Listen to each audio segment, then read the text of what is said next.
wito wangu kwa ninyi waheshimiwa sasa, wabunge na madiwani, nendeni mkawatumikie wananchi kwa moyo na nguvu zenu zote. Wananchi wamewapa dhamana hii kwa imani na matumaini makubwa mno. Wahudumieni wananchi wote kwa usawa bila kujali mrengo wao na sababu yao. Malalamiko makubwa ya wananchi ni kuwa mara nyingi hawapati nafasi ya kuwaona wawakilishi wao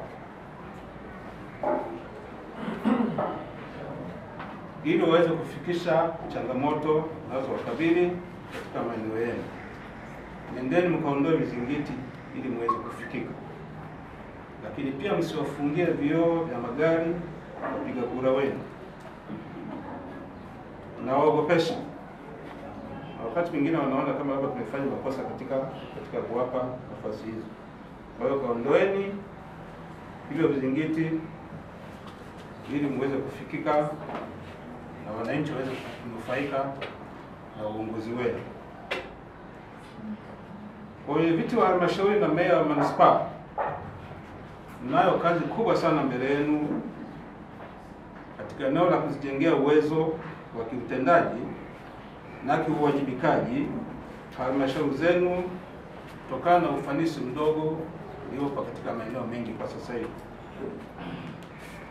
Upo ufujaji mkubwa wa fedha za halmashauri, fedha rasilimali za halmashauri, lakini pia miradi huwa haikamiliki kwa wakati licha ya kutengewa pesa za kutosha kuikamilisha.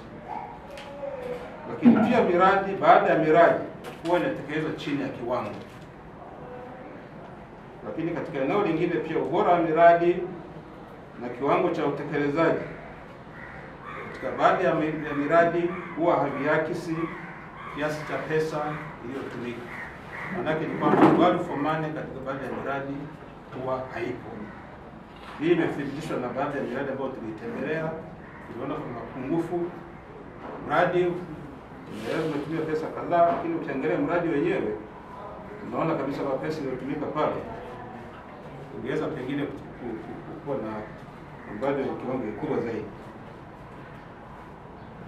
Lakini pia kwa upande wa baraza la madiwani kuna changamoto inayozungumzwa kwamba kwenye halmashauri zenu baadhi ya viongozi wanajipa tenda za kuhudumia halmashauri kinyume na utaratibu unavyoelekeza. Hiyo inaitwa conflict of interest. Wewe uko pale pale, tena unajipa tenda wewe mwenyewe pale pale. Tutegemee kwa mradi utakaotekelezwa basi utakuwa na ubora unaotakiwa. Kwa vile wewe uko pale, itakuwa ngumu kwa watu kuanza kuhoji kwa sababu wewe ni sehemu ya viongozi ambao mko kwenye vikao vyenu pale, wao hamwezi mkajihoji. Lakini pia moja ya kazi za mabaraza ya madiwani ni kusimamia utendaji kazi wa idara ya serikali katika halmashauri husika. Hamfanyi hivyo, badala yake mmegeuka chao wa wakurugenzi.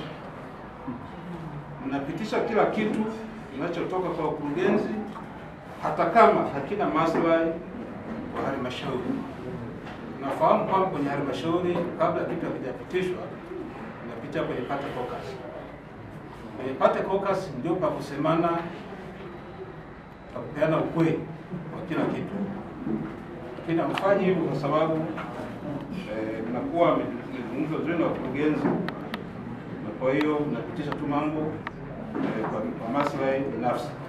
Halmashauri kuu ya Chama cha Mapinduzi mkoa imeendelea kutoa msisitizo wa kila ngazi ya uongozi wa chama na jumuiya kuendelea kutekeleza majukumu yake katika kuwahudumia wanachama na wananchi wa mkoa huu wa Morogoro.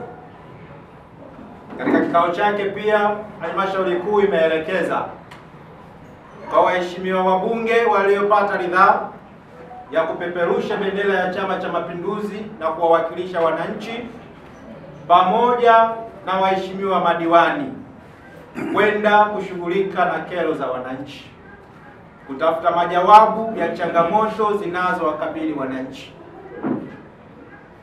Ni imani kubwa kwa Chama cha Mapinduzi ambayo imewapa, na hivyo tunaamini katika miaka mitano tena kazi kubwa ya wawakilishi tuliowachagua itafanyika kwa weledi na mafanikio makubwa.